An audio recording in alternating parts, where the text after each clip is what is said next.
Okay. Can you guys see me? Okay. We can't see you. You can or you cannot? Yeah, we can see you. I'm kidding. Okay. All right. Well, I'm new at the Zoom thing, so.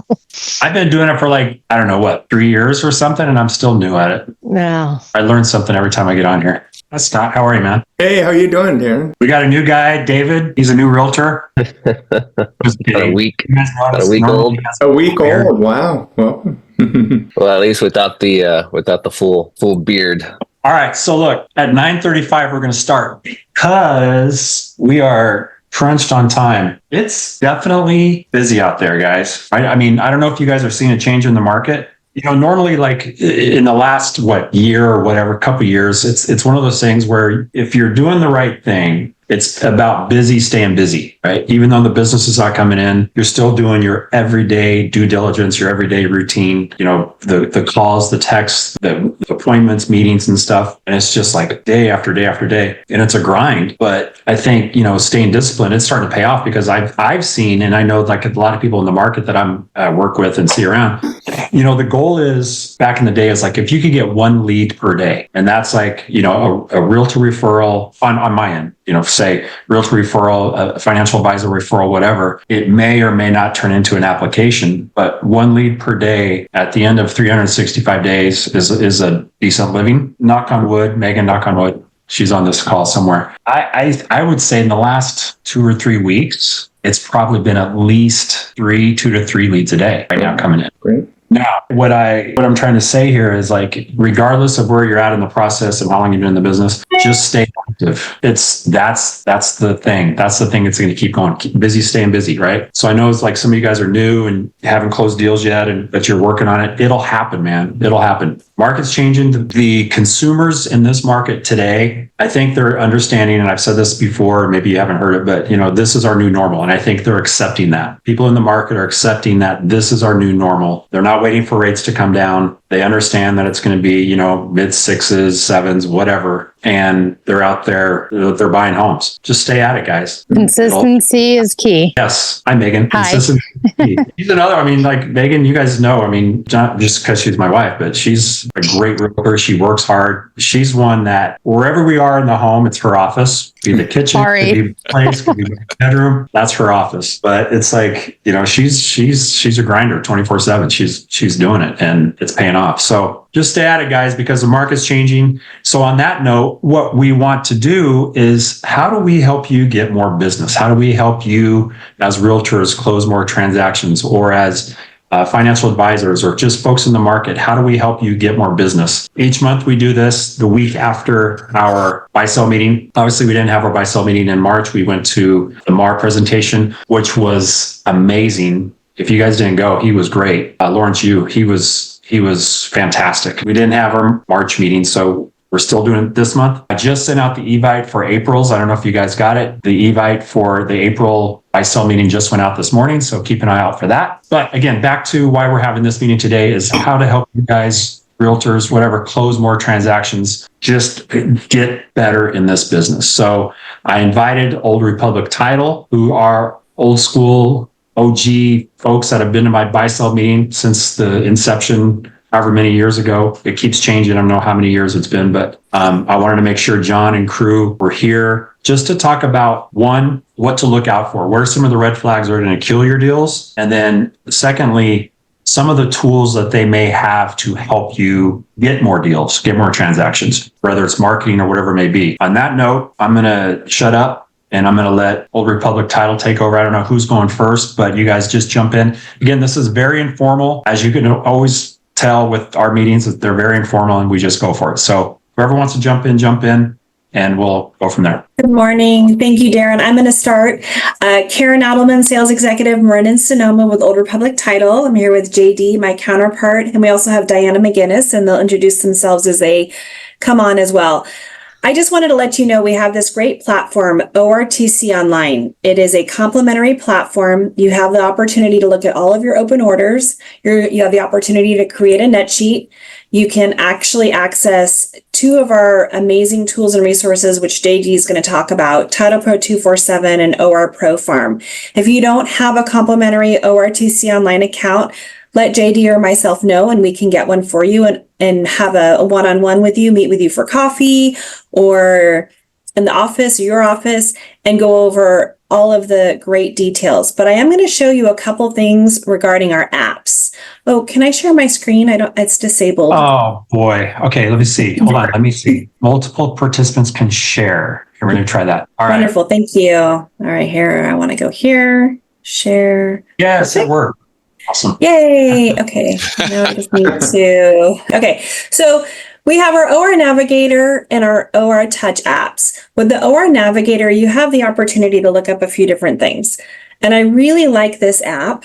I'm a big fan and I use it myself. So you have this great feed, talks about the weather, also talks about local resources. So you can look up any type of articles or blogs. You can look up your resources like flyers, and you can share both of these things with your clients or your fellow realtors or lenders. We also have our landing page for the calculators.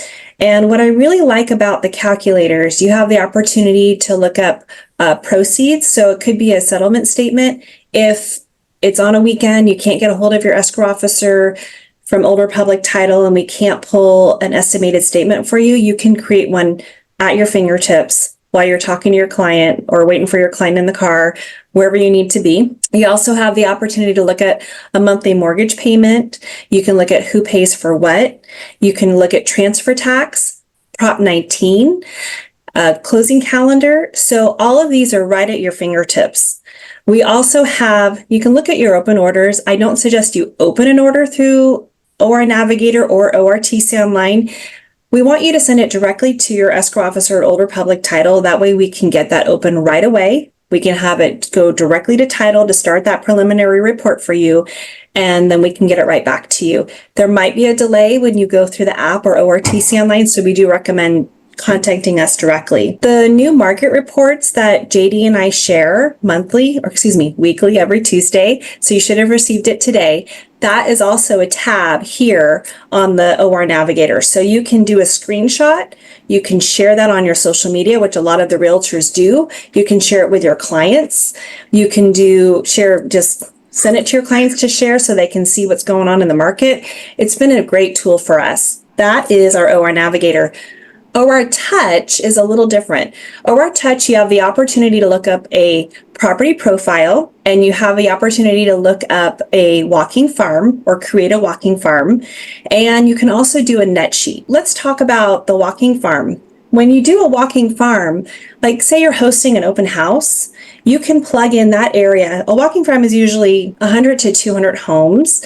You don't want to go above that because that's not considered walking, but it's going to be a smaller farm. So you could do around the open house that you're hosting, and say that, one of the neighbors comes in and says, wow, this is great. We're looking at downsizing, or we just had another baby. We want to increase our space. You can get their name, because they have to sign in too.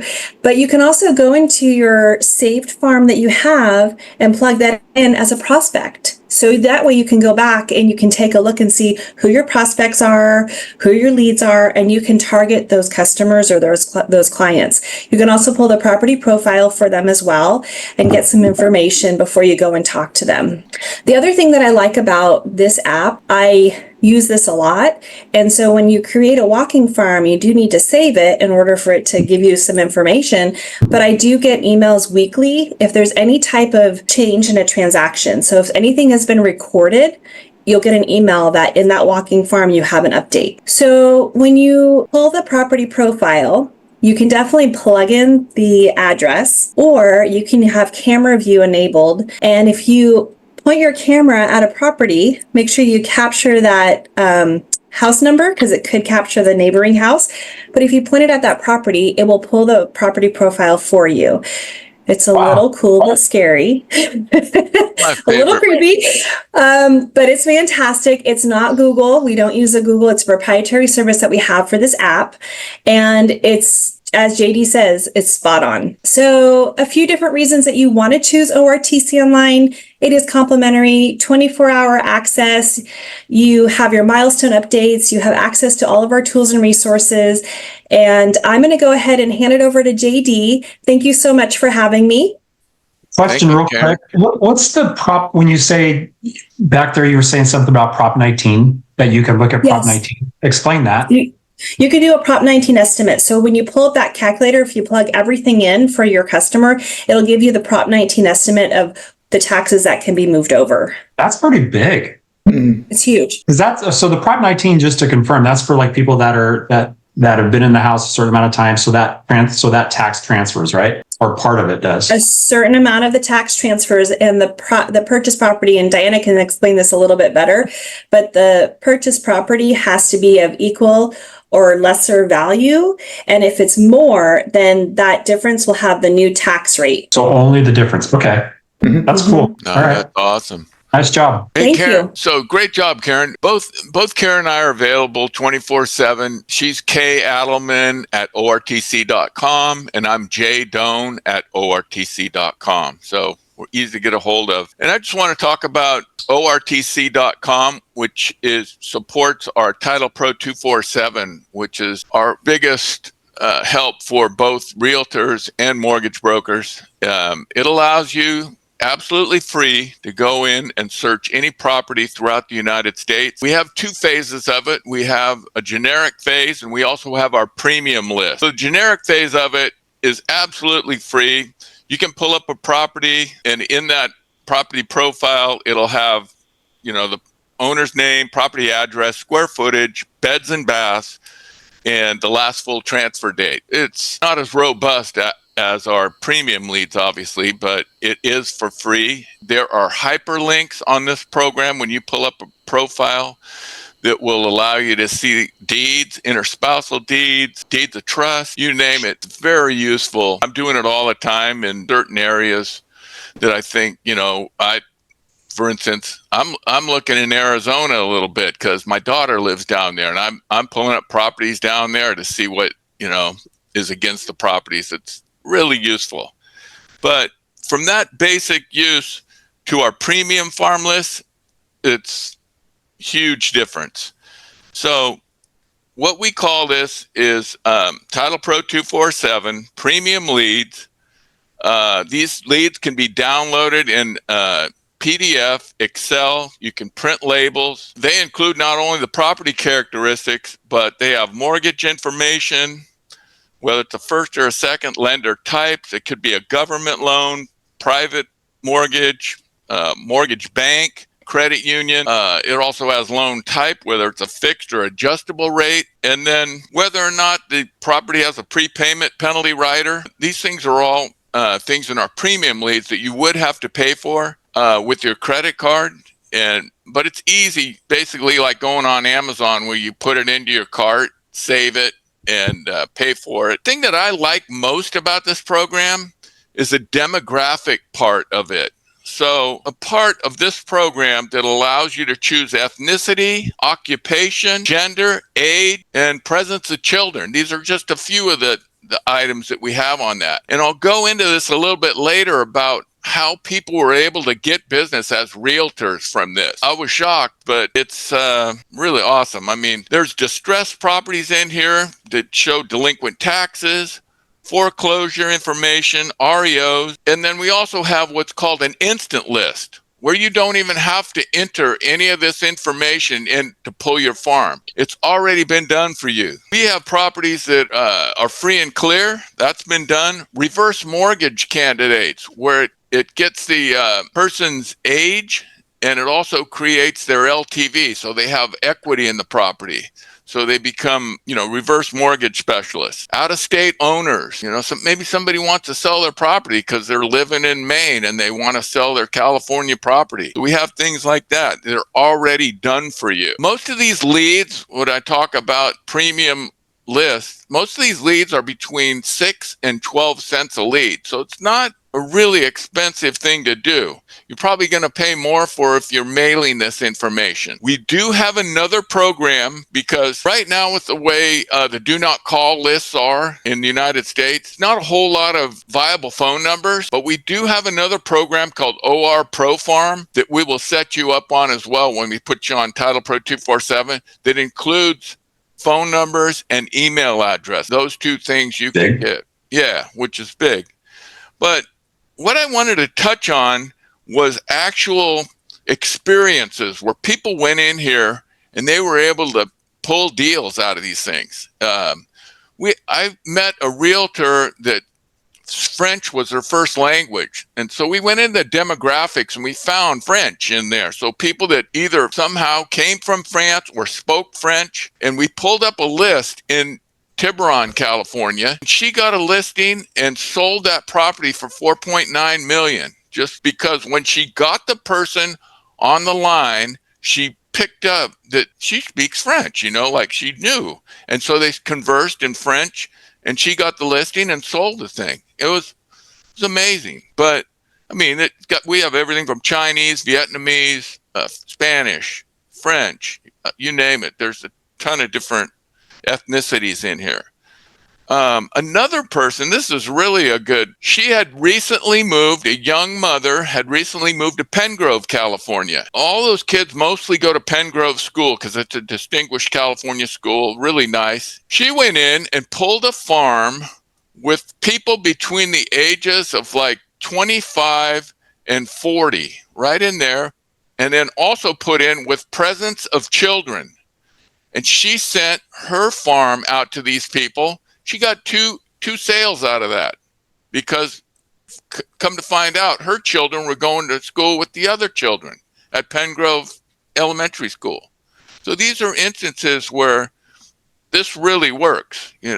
I can't tell you, there's two people that contact me and they both use this program. It's really funny, but I get something from them every month and it's consistent and they both do a lot of business. So that was going to be a question is like how many realtors are actually using this and doing this? Because it's almost, I don't want to say old school, but I mean, back in the day, people used to get farm lists and things like that to market. And then, everyone started going to social media, whatever. This almost seems like, again, how many agents are really using this? Because it sounds like it's huge. They should be. The thing that I like about it is you can drill down with this program, specific things, like that lady did with the children's ages. Well, the parents' ages and presence of children. You're able to do that. What's something unique that you can drill down on this besides the children thing? I mean, what else? Is there something like, for example, can you find out if they're veterans? Square footage, presence of a swimming pool, present 2-story home, 1-story home, like just. Can you do veteran? Can you find out if they're veterans? We absolutely can. Like that's on an instant list, Darren. So we have VA qualified instant list. So you can market to those folks for your VA loan. What about other occupations like teachers or first responders? Absolutely. Wow. Yep, that's in there. Yeah. Okay, I'm being totally serious here. But what about like they own a farm or they have horses or something like that? I mean, is there a way? I know that's way out there a little bit, but trying to find So zoning, you'd have to do a zone. You can do that. I mean, if it's zoned for agriculture or things like that, and you can do the minimum. Like most of those ones like that are usually 25 or 30 acres or less. But you can put that in. You can throw that into your farm. Yeah, that's cool. No, it's amazing. Like I don't know why more people don't use it. I have a lender, Darren, he looks back at certain banks and what their starting interest rate was and when their adjustable is coming due, and he's hitting those people. Why are you working with other lenders? I'm just curious. On this I'm just particular program? I'm kidding. I haven't had a loan in a while, dude. Oh, that's good stuff. Yeah.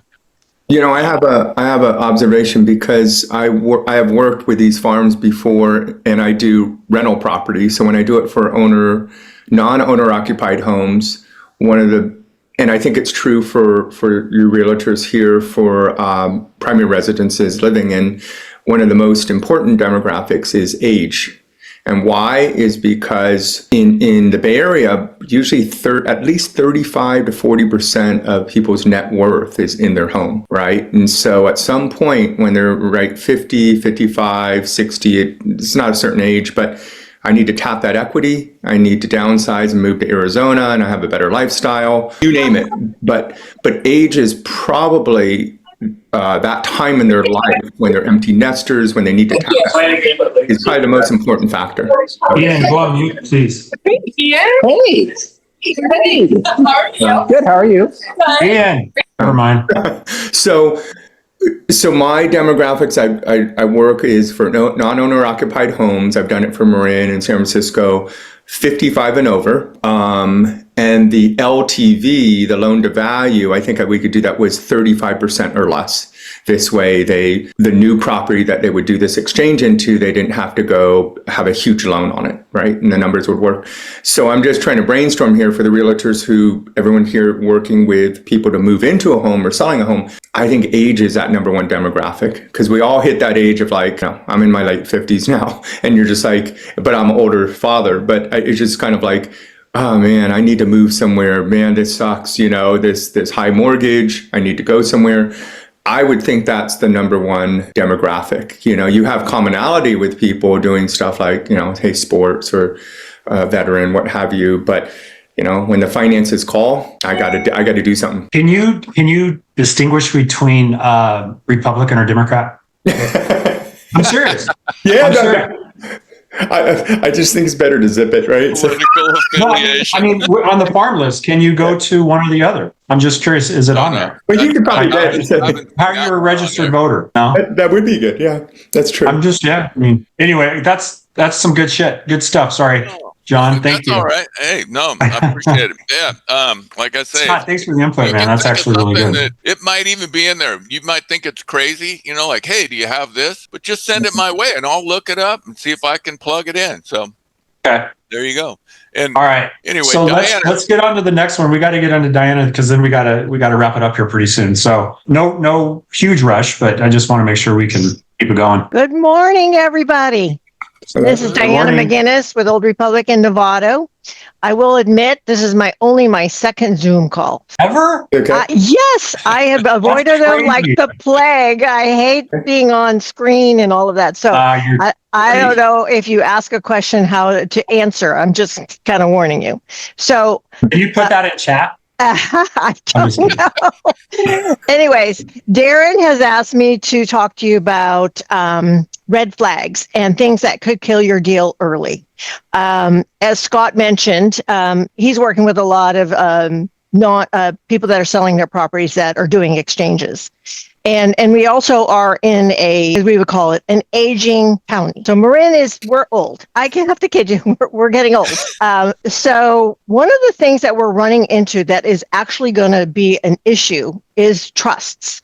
So a lot of times people are reaching out to your agents and saying, my mom and dad have passed along. I need to sell the property, whether it be investment or residential, primary residence. And then they said, well, we have the authority to sign. One big thing is we have to see the trust. So my recommendation, if you are taking a listing and there is a situation where you're not sure who's authorized to sign, is order a pre-sale, because we'll look at the title report. We'll see if there's any affidavits that have been transferred already, but we're still going to ask for the trust because we need to validate that the successor trustee has the authority to act on behalf of the trust. And we find a lot of times they go, well, there's three of us, but I have the full authority. We still have to see the trust. We get a lot of pushback from sellers like, well, we don't want to give you the whole thing because there's so much information in there. We only want to see the powers of the trust, where it states specifically who takes the successor title once somebody passes. That's a key. That will kill your deal if you're working with the wrong party. One of the other things we're running into, don't worry about delinquent taxes. As long as there's proceeds, we're going to pay those taxes in escrow and make sure the buyer gets clear title. One of the other ones we're running into are power of attorneys. That comes up a lot where I have a power of attorney for my mom and dad. She's in a facility. You can't use a power of attorney in a trust. The whole point of a trust is that you have successors to act on your behalf. So if you have somebody that claims they have a power of attorney, we would like to see it and see if the trust does provide for the use of a power of attorney.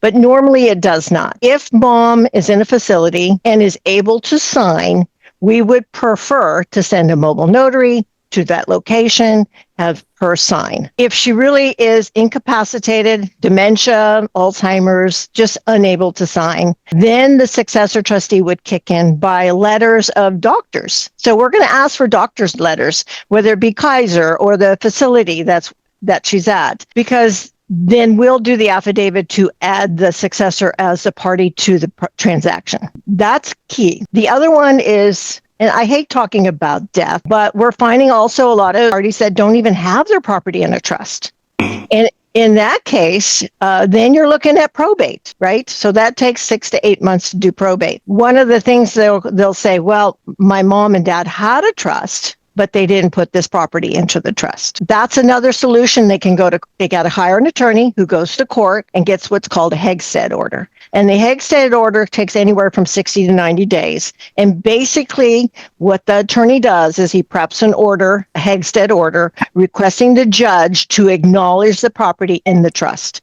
And then we basically record the Hegstead, and then the successor trustees would execute the deeds to the new buyer. Any questions on any of that so far? You're always welcome to call me if you want me to look at something for you as well, okay? That's basically what we're seeing. Now, there's other things that are coming up on title reports, like you're asking about roadway easements, right? So let's say there's a shared driveway. If it's pertinent to the property and it's not on our property, and I'm kind of getting really specific, there'll be an easement on the legal description that basically says there's an appurtenant easement for the benefit of our property that we're selling, and that's their access easement. If you don't see it there, then we don't have access if we're trying to use somebody else's driveway. If it's on our property, that's okay. We can do color-coded maps for you that will plot out your easements and the driveways. Keep in mind, in California, if they share driveways, say there's 6 or 8 properties being used on this one driveway and it's a private driveway, then without the recordation of a maintenance agreement, then the civil code says you use it, you share in the cost to repair. No questions. Although if you can't get the party to come to the table with you, that's another issue. But the civil code does protect all the parties that use that driveway, that if you use it, you share in the cost. Less penances will stop your transaction. That'll be recorded as well. But that's usually a lawsuit for whatever reason somebody is suing somebody.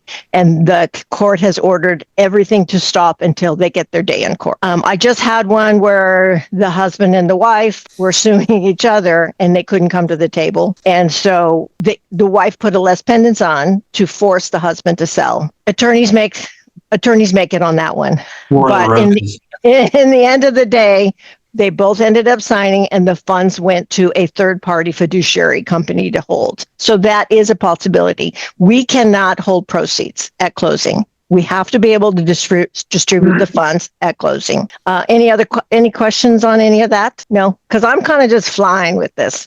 You're good. I've been doing this for 46 years, so if I haven't seen it, it'll be new. But you can always ask me, and if I can't get I will always get the answer for you, whether it be with my title officer or with our escrow operations manager. One other thing that I did come across recently, where another title company put the property in an LLC that didn't exist. Because when you're going into title, we ask to see the operating agreement, make sure that it is a legal entity and that they can acquire title in the state of California. This particular one is Spain. Well, it doesn't exist in California. It doesn't exist in the United States. And we are having the listing agent is doing everything he can for the seller to put it on the market. But we can't because there's no legal entity that can acquire title in California or the United States.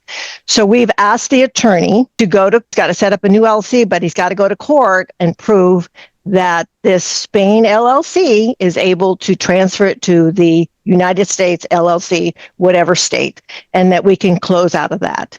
That's been working on for like 4 months, and we still aren't anywhere closer because the guy hasn't gone to court yet. But that's going to hold up your deal because you can get into title, but if you can't get out of title, we have to be able to figure that out, and we'll help you with that if we can. So so make sure if you're going into title, you have the authority to get out of title. One last thing that I will bring up, we issue title binders. So especially for Scott, your people, if they're buying and they're going to invest it and they're going to flip it in 2 years or less than 2 years, we can give them a title binder. And a binder is 10% in addition to the existing premium. But when they sell the property within 2 years, they get 100% of their title premiums back. It's a great deal for investors. So if you guys are working with investors that you know are going to flip it, if you let me know, I'll offer the binder to them because That's good to know. they get all of it back except for the 10%. You say that within 2 years? 2 years. Yep. Okay. Yeah. And then California withholding tax. If you're selling property in the state of California that's not your primary residence, we're going to withhold 3 1/3. Just FYI. If it's in an LLC, a corporation, or a partnership, they're exempt from us doing the withholding. But I recommend that you get your pre-sales open so that we can make sure that you don't have any red flags that are going to hold up your deal when you get a buyer or an incoming buyer. Okay? I Good think job. I used up a lot of time, so sorry about that. No, you did. It was great. So all good. All right, gang. Any questions before we wrap this up? We got to get to work I'm at work. Yeah, no kidding. or get back to it, I guess. Yes. You got, Thank you, Thank you. Darren, for letting us join you. yeah, Nice. that was some good stuff. Hi, I'm going to Ian. make sure Nice to to reach out. see you. Scott, Hi. Luke, and that's all I can see on my screen. So sorry about Thanks, man. that. You're welcome. John, thanks, buddy. Thank you, Darren. And if, hey, everyone, listen, if we don't talk before, if I don't see you, I'll see you on the 8th. I'm around, so just reach out if you need anything. All good? All good.